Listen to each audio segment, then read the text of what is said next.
you may find yourself without a beautiful house, without a beautiful wife.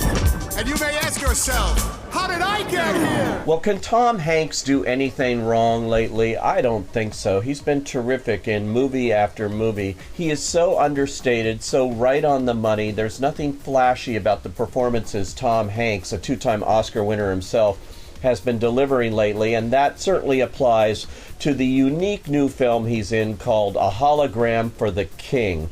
This is more like a smaller, independent movie, something a little more adventurous for him to get involved with, but he is perfectly cast here as Alan Clay, an American businessman who is sent to Saudi Arabia to demonstrate this new 3D teleconferencing system, basically a hologram, for which it's interesting that he's chosen to do it since he more or less represents the past in a very changing and different world, which this technology represents. Guys, come on! We are in the kingdom of Saudi Arabia, with the deserts and the camels and the sheiks and the tents. Oh! Now, once he gets to Saudi Arabia, he spends a lot of time in the middle of a desert, this potential big city being built there, but basically it looks like a mirage at this point, waiting for the Saudi monarch to show up so he can demonstrate this new technology. This guy, though, is seemingly never there. So he spends a lot of time going back to the city,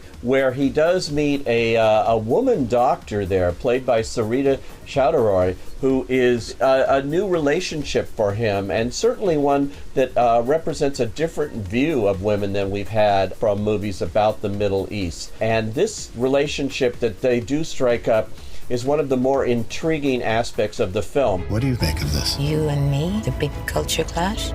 We are separated by the thinnest filament. Well, that's the way I think. That's the way it is. As is the relationship he has with his driver, a guy named Yusef, who has his own set of problems here. So basically he shuttles back and forth between the desert and the city, and also in his mind with his own past, and now he finds himself in no man's land, in a new world that he doesn't quite understand, but he has to deal with. In many ways, this movie reminded me of Save the Tiger, that movie that starred Jack Lemmon as a salesman who finds himself in a world he doesn't understand. And that movie was made over 40 years ago, won Lemmon an Oscar. This is sort of Tom Hanks' Save the Tiger. It's directed by Tom Tykwer, who last worked with Hanks in Cloud Atlas, a movie Tykwer co-directed with the Wachowskis. And unfortunately, that movie was completely incoherent. I didn't understand a word of it. At least I get what A Hologram for the King is trying to do, and I appreciate it. And I mostly appreciate Tom Hanks, who delivers one of his most heartfelt and wonderful performances here in a movie that's fresh and different and worth seeing.